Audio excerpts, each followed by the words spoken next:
घ्या, आपल्यासाठी जेवण आणलंय, पोटभर खा. जेवण आणलंय, छान छान. प्रेमाची भाजी, मायेचा भात आणि सुखाची पोळी. वेगळं करून कसं चालेल?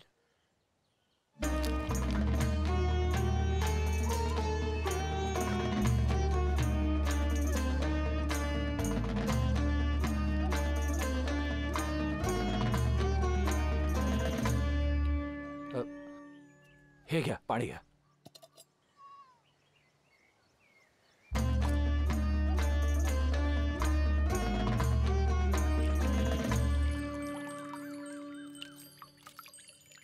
अहो हे काय करून राहिले? मला तर काही समजूनच नाही राहिले. बुवा गुराढोराचं पाणी का म्हणून पिऊन राहिले?